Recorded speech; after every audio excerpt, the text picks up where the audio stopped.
Good morning, everyone. How are you? So, let's talk about our last lecture in which we discuss about parallax method.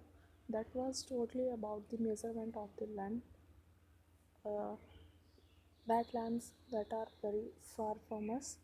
Now, moving further in our today's topic, we're gonna discuss about dimensional analysis.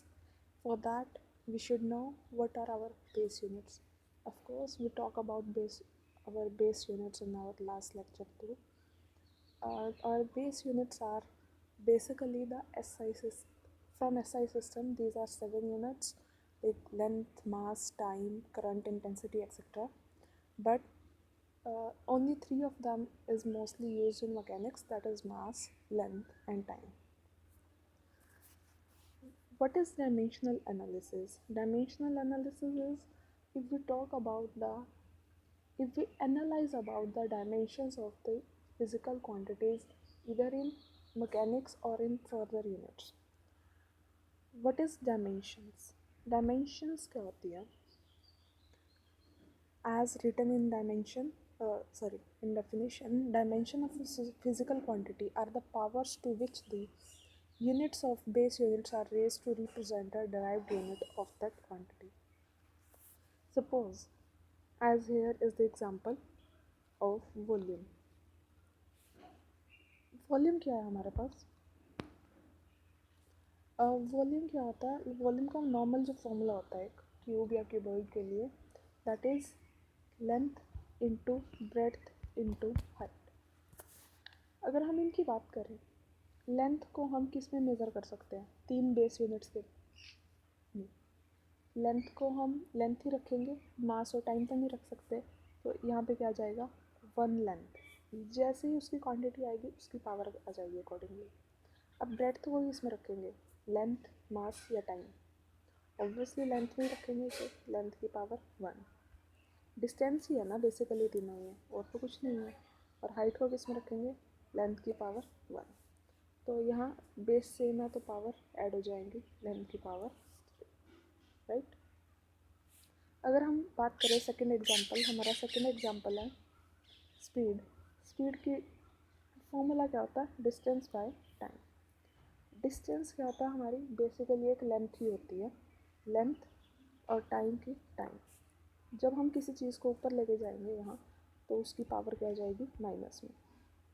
अब हमें जो एक dimensions है वो तीन तीन के form में रिप्रेजेंट करनी होती है. जैसे हमने यहाँ लेंथ की रिप्रेजेंट करी, सॉरी वॉल्यूम की रिप्रेजेंट करी एम ज़ीरो, क्योंकि इसमें मास तो है ही नहीं ना टाइम है. M zero, L three, T zero. Similarly हम यहाँ पे स्पीड की रिप्रेजेंट करेंगे M zero, L one, T minus one. Next हमारा क्या है? Dimensional formula. डायमेंशनल फॉर्मूला क्या होता है? जब हम इन्हीं डायमेंशंस को प्रॉपर रिप्रेजेंट करते हैं. सपोज मैं लेंथ के लिए लिखूँ एल, एल थ्री, तो हम इसे भी इसकी डायमेंशन काउंट कर सकते हैं.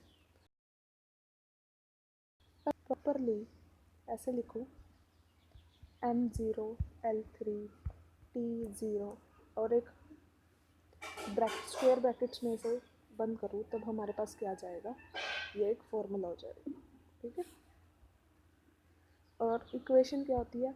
जब इसी फॉर्मूले को M zero, L three, T zero, इसी को इक्वेशन की बात कर रहे हैं, तो इसी को इसकी क्वांटिटी के इक्वल रख देंगे, जैसे वी के. तो ये कंप्लीट इक्वल, तो क्या बन गई हमारे पास? कंप्लीट इक्वेशन बन गई. इक्वेशन क्या होती है? जिसमें इक्वल आ जाए. नाउ नेक्स्ट इज, हम कुछ नॉर्मल सी क्वांटिटीज़ जो हमारी डेली लाइफ में यूज़ होती हैं उनकी डायमेंशंस के बारे में बात करेंगे. पहले हम एरिया की बात करते हैं. एरिया की डायमेंशन क्या होगी?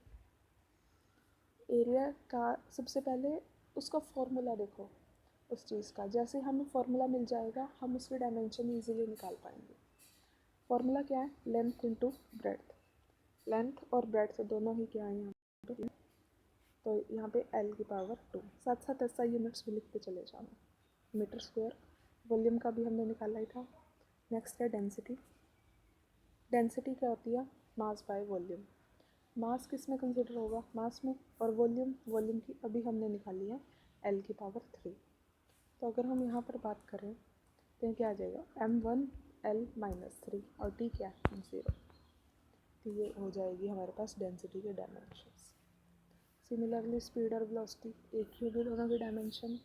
एक्सेलरेशन की बात करें, एक्सेलरेशन क्या होता है, वेलोसिटी बाय टाइम। वेलोसिटी की डायमेंशन क्या थी m0 L1 T-1 और टाइम की t। ये t ऊपर चला जाएगा -1 हो जाएगा, तो डायमेंशन क्या आ गई m0 L1 T-2। ऐसे ही आगे फोर्स की निकाली है। फोर्स क्या होता है मास इंटू एक्सेलरेशन। एक्सेलरेशन की आपने ऊपर निकाली हुई है, मास का m1, एक्सेलरेशन का L1 T-2। प्रेशर क्या होता है उसका फॉर्मूला फोर्स बाय एरिया। यहाँ फोर्स की हमें पता है, एरिया की भी पता है, लिख देंगे। Work force into distance, energy भी वर्क की इक्वल होती है। अब हम जो बात कर रहे हैं एंगल, एंगल क्या होता है, जब हम सर्कल में एंगल की बात करते हैं तो वो निकालते हैं आर्क बाय रेडियस। आर्क की क्या उठाते हैं लेंथ, तो यहाँ पर लेंथ बाय रेडियस हो गया। लेंथ क्या है L और रेडियस का भी L कट गया आपस में, यानी कि m0 L0 T0, यानी कि ये क्या आ गई एक डायमेंशन लेस क्वांटिटी। हम इनके आगे फर्दर बात करेंगे कि डायमेंशन लेस और डायमेंशनल क्वांटिटीज़ क्या क्या होती हैं। अब हम फ्रिक्वेंसी की बात करें, नॉर्मली हमारे पास फ्रिक्वेंसी क्या थी 1/टाइम पीरियड। टाइम पीरियड क्या होता है 1/t, तो t की -1 हो जाएगा। हमारे पास 4 क्वांटिटीज़ होती हैं। देखो हमारे पास दो चीज़ें आपको पता ही है, एक कॉन्स्टेंट्स और एक वेरिएबल्स। कॉन्स्टेंट्स क्या होते हैं जिनकी वैल्यू फिक्स होती है, वेरिएबल्स जिनकी वैल्यू फिक्स नहीं होती। और अभी इस चैप्टर में हमने दो चीज़ें पढ़ी हैं, एक जिसकी डायमेंशन होती है उन्हें डायमेंशनल बोलते हैं, और एक डायमेंशनलेस जिनकी डायमेंशन नहीं होती। अगर हम इन चारों वर्ड्स को साथ में लेकर चले तो हमारे पास 4 तरह की क्वांटिटीज़ बनती हैं। पहली क्वांटिटी है डायमेंशनल कांस्टेंट, एक ऐसा कांस्टेंट जिसकी वैल्यू तो फिक्स हो और उसकी डायमेंशंस भी हों साथ में। ऐसी वैल्यूज़ जैसे कि हम वेलोसिटी ऑफ लाइट लें, लाइट की वेलोसिटी है जो उसकी वैल्यू फिक्स है 3 × 10⁸, पर उसकी डायमेंशन किसकी होती है वेलोसिटी की। अब आपने आपने 9th क्लास में पढ़ा है यूनिवर्सल ग्रेविटेशनल कांस्टेंट, उसकी वैल्यू क्या थी 6.67 × 10⁻11 है कि वो कांस्टेंट, पर उसकी यूनिट्स भी हैं, दैट मीन्स उसकी डायमेंशंस भी हैं। उसके बाद बात करें अगर हम डायमेंशनल वेरिएबल, ऐसे वेरिएबल जिनकी डायमेंशन भी है और जिनकी वैल्यू भी फिक्स नहीं। अभी हमने सभी पढ़े हैं एरिया, वॉल्यूम, फोर्स एक्सेट्रा। अब हम बात करेंगे डायमेंशन लेस की, एक ऐसा कांस्टेंट ना तो जिसकी डायमेंशन हो पर उसकी वैल्यू भी फिक्स हो। जैसे पाई हम मैथ्स में कहीं भी यूज़ करते हैं, उसकी वैल्यू फिक्स होती है 22/7 या 3.14 बोल दो।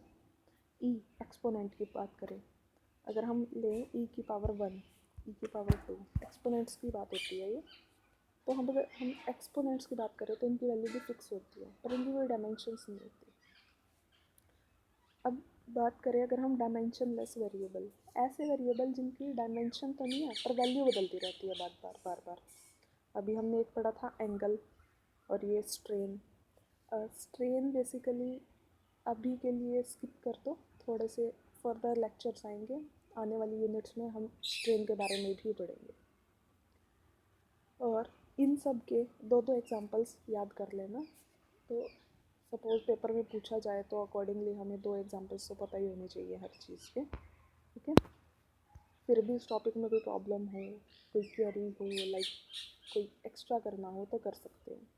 हाँ एक और चीज़, जो यहाँ पर मैंने डायमेंशंस करवाई हैं ये सिर्फ इतनी ही नहीं है, आपकी पूरी +1 में डायमेंशंस ही डायमेंशंस हैं। जो भी नई क्वांटिटी आप उठाओगे जिसके बारे में भी पढ़ोगे आपको उसकी नई डायमेंशन के बारे में पढ़ना ही पढ़ना पड़ेगा। मतलब ये लगा लो आज के बाद हर चीज़ का साथ में डायमेंशनल फार्मूला करना ही है, ठीक है। तो ये तो सिर्फ मैंने एग्जांपल्स के लिए दिए हैं, अब धीरे धीरे जैसे जैसे टॉपिक्स आएंगे उसके साथ साथ हम डायमेंशनल फार्मूला उनका करते चले जाएंगे, ठीक है। So and please do subscribe my channel and share it as if you can. Okay, thank you.